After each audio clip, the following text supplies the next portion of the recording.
credit to the original podcaster that talked about this, because I believe in that as well.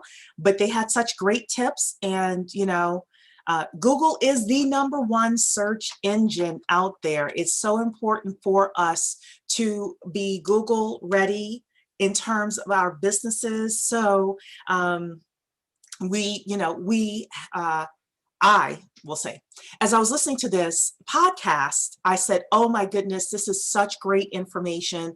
The person took 18 minutes to share the information with you. I'll probably add a little bit of us in there, a little bit of flavor in there for us. I will start off with telling you a story, my Google story. So years ago, many of you know I'm a business plan writer by trade, have been doing that full time for close to a decade. And when I first got started, my business was struggling. It was really struggling. People initially told me, hey, Cherie, if you could just get the banks, to refer you, you will be in like Flynn. And sounds logical, right? Well, I met with banker after banker after banker. And guess how many referrals I got from bankers that are supposed to be seeing these business plans and saying, oh, this business plan is horrible. You should go to Cherie to have your business plan redone. I got one. In about a 6-7 month period, only one referral from a banker. I said, my business cannot survive like this. So I took a step back and I asked myself, hey, where are my business clients?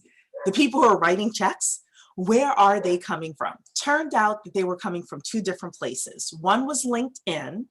So I hired a gentleman to work with me on LinkedIn. How did I get my LinkedIn game up and running? And let me tell you, it worked.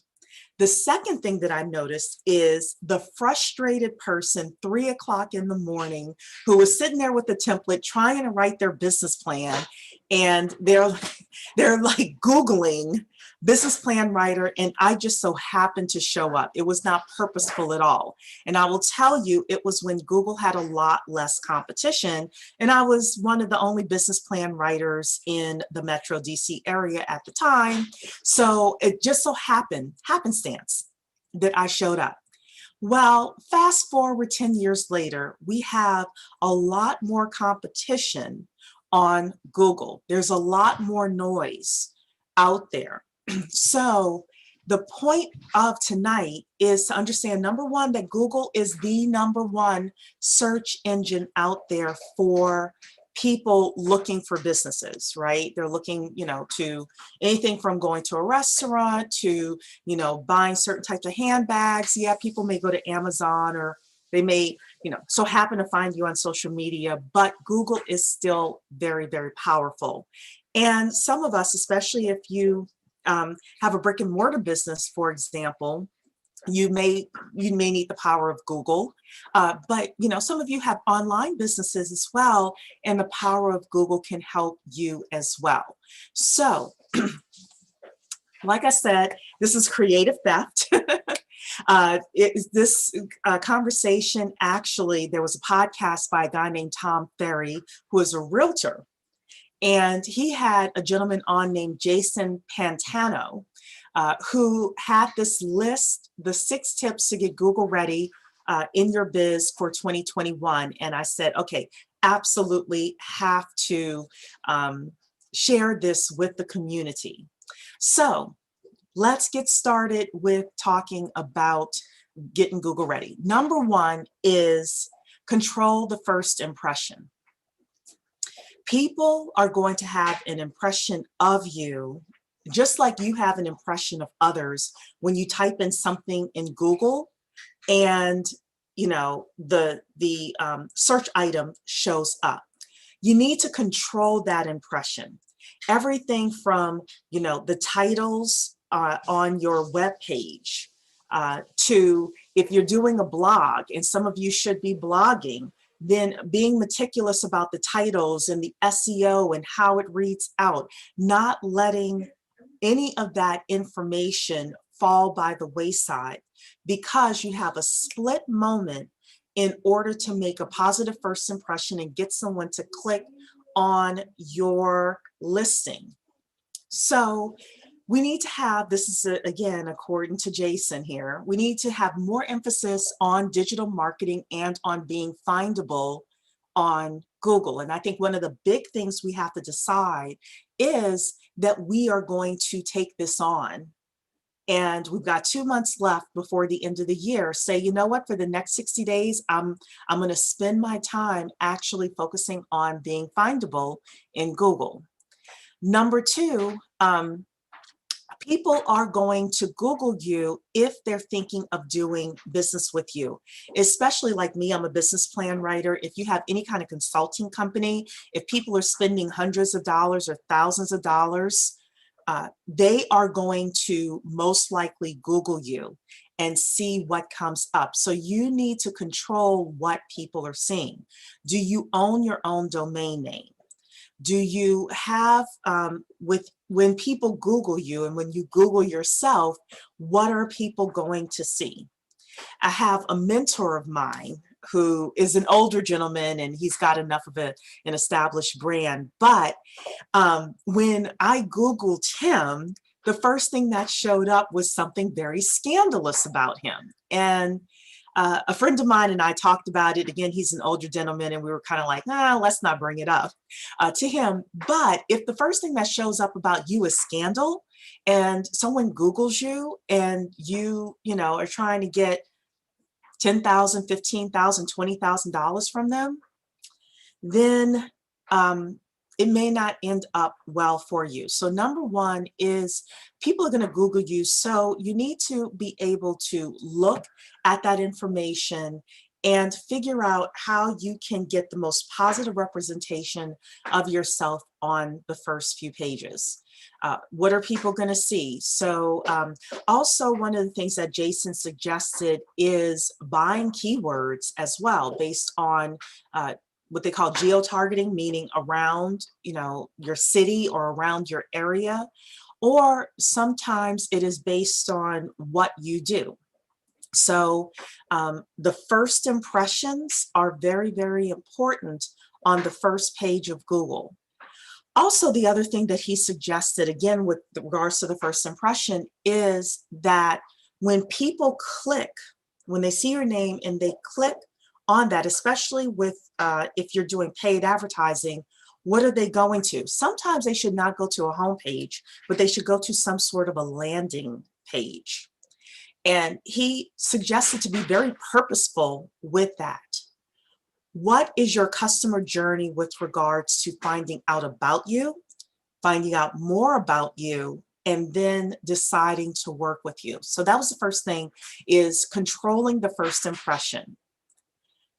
Tip number two that he had is to over-index using Google My Business. Now, Google has business listings.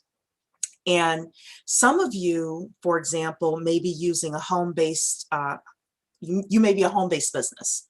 One of the things that I would suggest if you're super serious about your business and having a Google business listing is not to put your home address down, but there are a lot of places that will either sell you a mailbox or you know, something like that, very, very inexpensively. I would suggest, again, if your business is up and running, that you potentially make the investment so that you can have a Google business listing.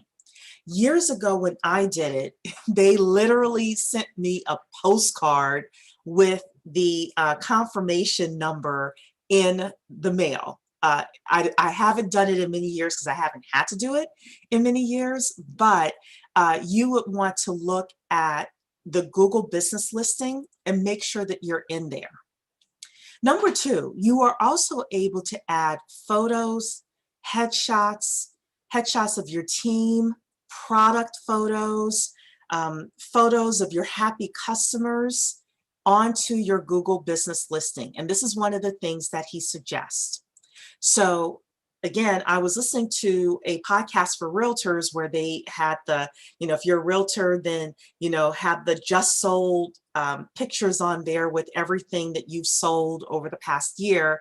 And then when people come to your business listing, they would see all of the properties that you've sold. But if you don't have that type of business, let's say that you sell handbags and you have customers that are holding their handbags, they're super happy, they're putting it on social media, being able to download that and add it to your Google listing. That way, when people come and they look at all of the photos on your Google listing, they say, oh, wow, this business is great.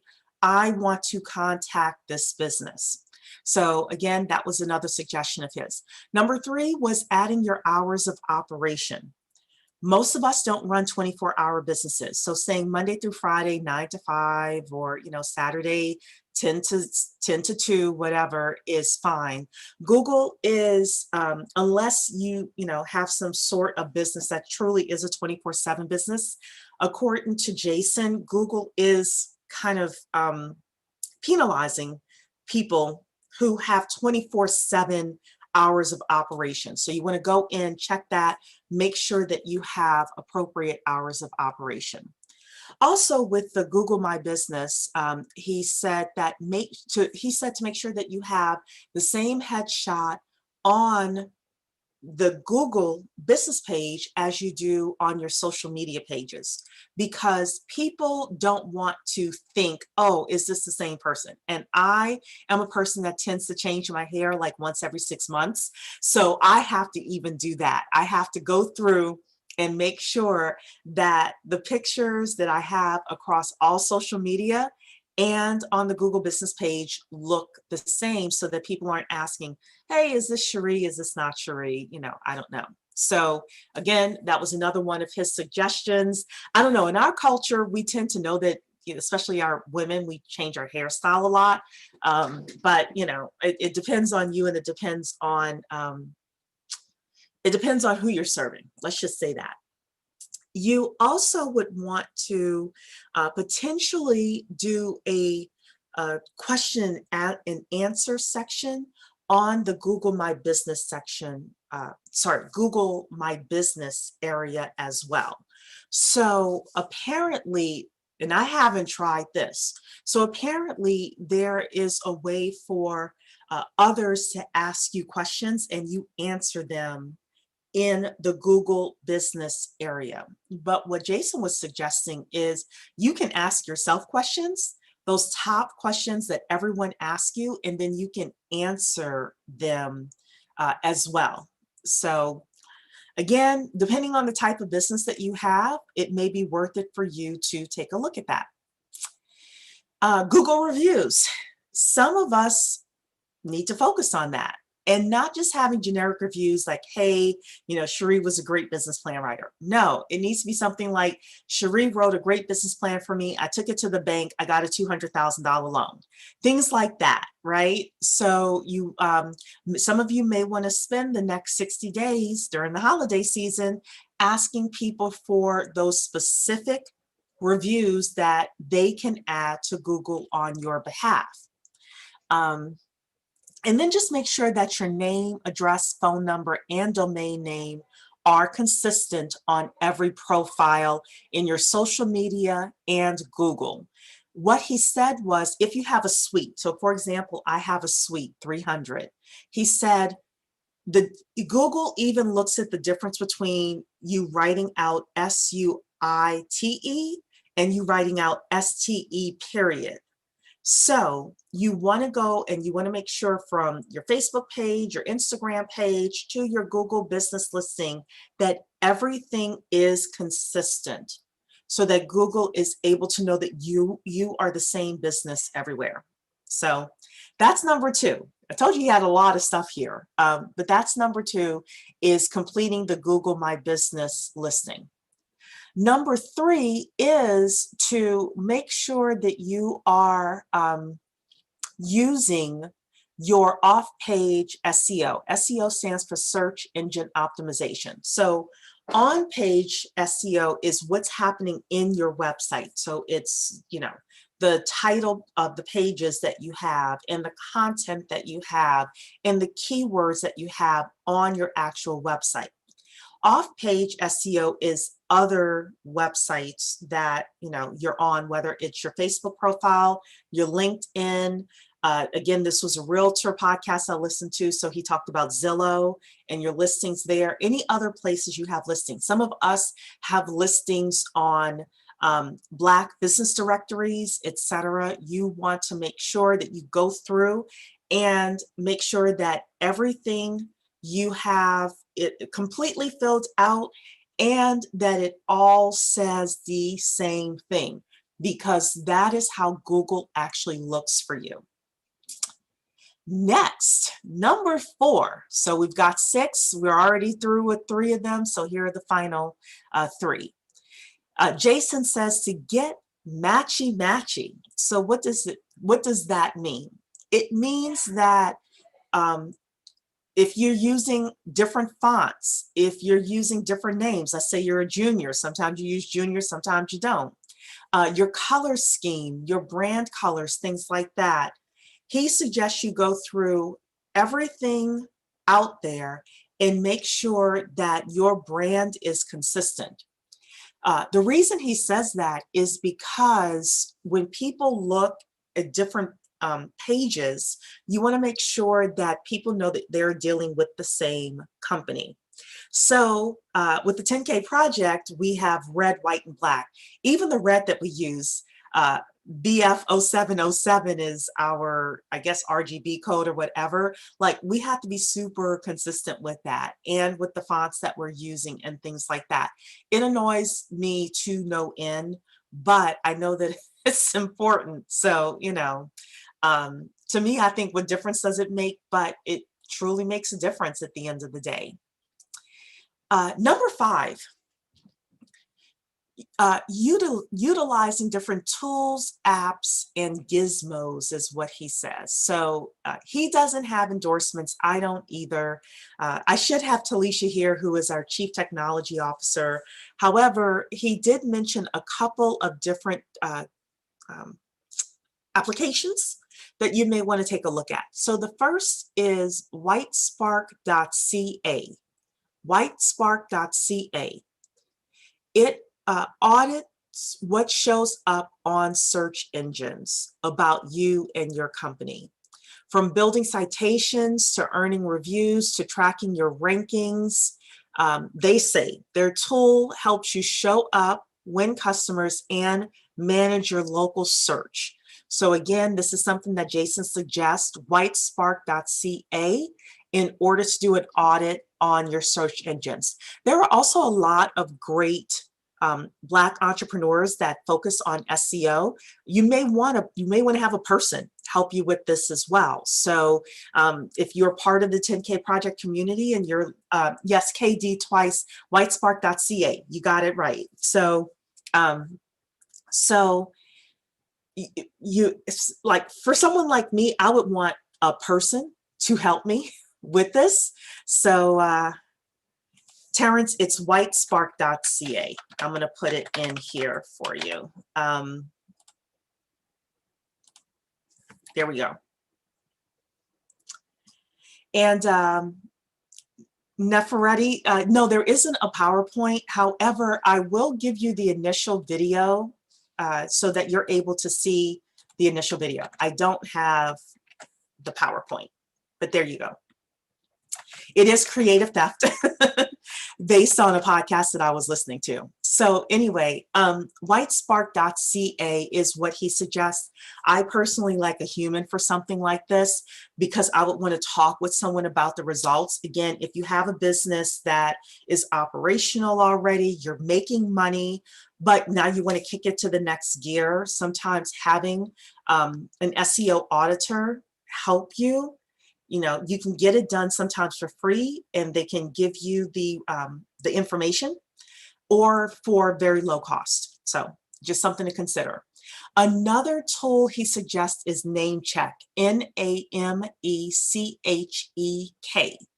Namecheck.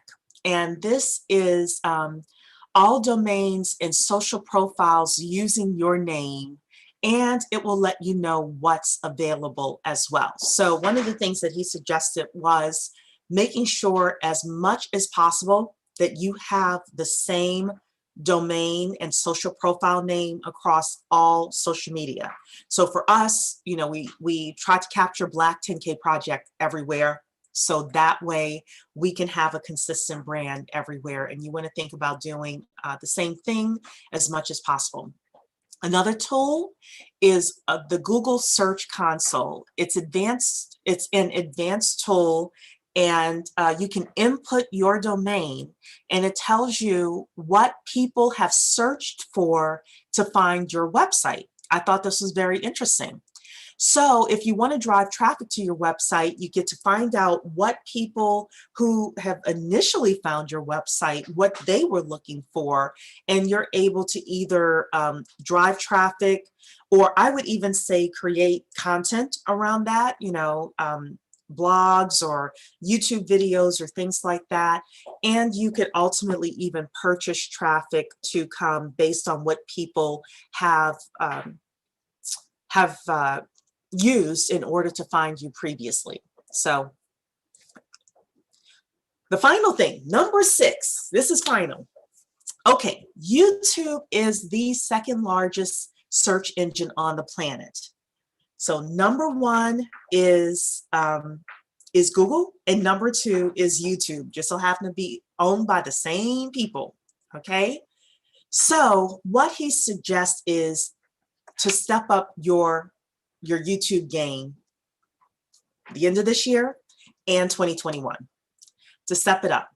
I can tell you again, when I was a business plan writer, I was struggling. I, first said, okay, how are people finding me? It was Google and it was LinkedIn. One of the things that I became really, really good at was YouTube. I was doing 1 video a week, and then I ended up doing 2 videos a week. I was making 6 figures a year doing YouTube videos. So don't sleep on YouTube. And don't think just because you're not getting a lot of views that you're not making a lot of money. Because a lot of times, and I'm guilty of this as well, you think, oh, people aren't watching my content.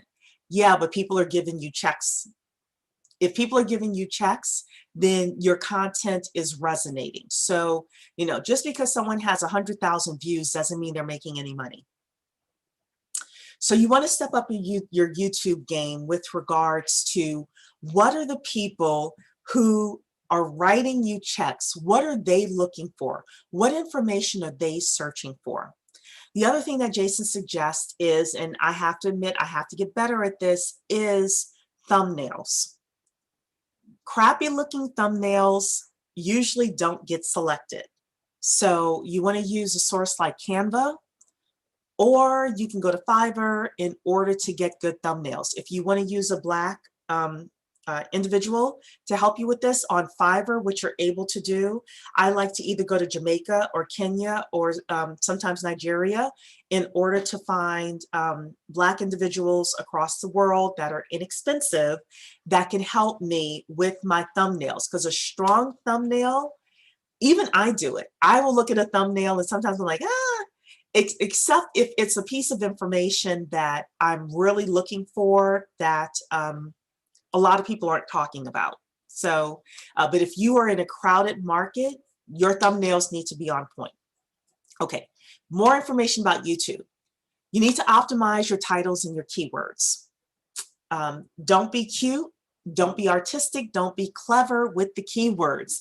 It is based on what people are searching for. So again, as business plan writer, sometimes I will have people come to me and I'll say, what do you do? And they say, I'm an acquisition individual that transacts movements of property. I'm like, you're a realtor? Yes. Let's say you're a realtor. No one's looking for a property acquisition transfer agent, right?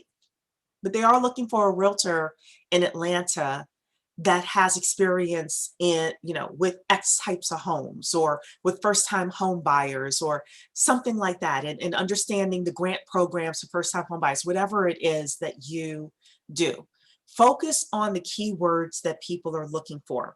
There's also a resource that Jason suggests called TubeBuddy, TubeBuddy.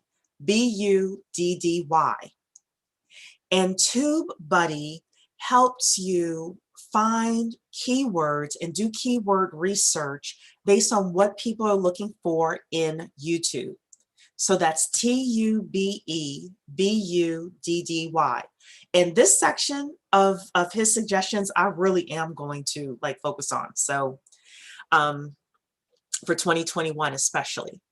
Another thing is Google cares about how long people are watching your videos, because they want to make sure it's good content, based on the content that they're looking, the person is looking for. So you want to, within your user analytics, not only focus on how many people are viewing your videos, but how long they're viewing your videos. And it's my understanding that you want people to stay on for at least half of the time that you're online. So if you have a video that's 20 minutes, you want to make sure that people are staying on for at least 10 minutes and that you're engaging them for at least 10 minutes. So that number could have changed, I don't know, but that's my understanding from a couple of years ago. And then the final thing that he asked is your channel subscribable? Do you have channel art? Do you have a channel theme? YouTube wants to suggest channels and content that they believe their audience will like. So you want to make sure that you have the right keywords, the right thumbnails, and the right theme for your website. So my business plan, a YouTube page, is just about business plans. How to write a business plan for a restaurant, how to write a business plan for a nonprofit, how to write a business plan for any kind of business you can think of. And that was kind of how I structured, that was how I structured my YouTube channel. And then if you want to have a second YouTube channel for something else, it is advisable for you to have multiple YouTube channels that have a theme, okay? So those were the 6 things. So I'll repeat them. Number 1 is looking at the first impression that people are going to have when they Google you, Google your name, Google your business. Number 2 is to use Google My Business. Use the Google Business Directory, updating your business listings, your photos, your hours of operation, etc. Number 3 is also reviewing your Facebook profiles, your LinkedIn profiles, making sure that everything is in unison with pages that feed into Google. Number 4, be matchy-matchy. Fonts, names, photographs, your color scheme, everything needs to match. Number 5, using different types of tools like whitespark.ca or the Google Search Console to see what people are looking for when they are looking for you. And then number 6 is get your YouTube game on. It's the 2nd largest search engine on the planet. And if you want to be Google ready, part of it is going through YouTube. So I hope everyone enjoyed tonight's conversation. I told you I'd be a half hour. Actually, I told you I'd be 25 minutes, but I think I kept my word because I know I was a couple of minutes late tonight. I hope all of you enjoyed tonight's conversation, and I look forward to connecting with you on the next webinar. Don't forget the Family Wealth Challenge. Family Wealth Challenge is starting on November 2nd, so we will let you know when that comes on. Again, stay tuned. Take care, everybody.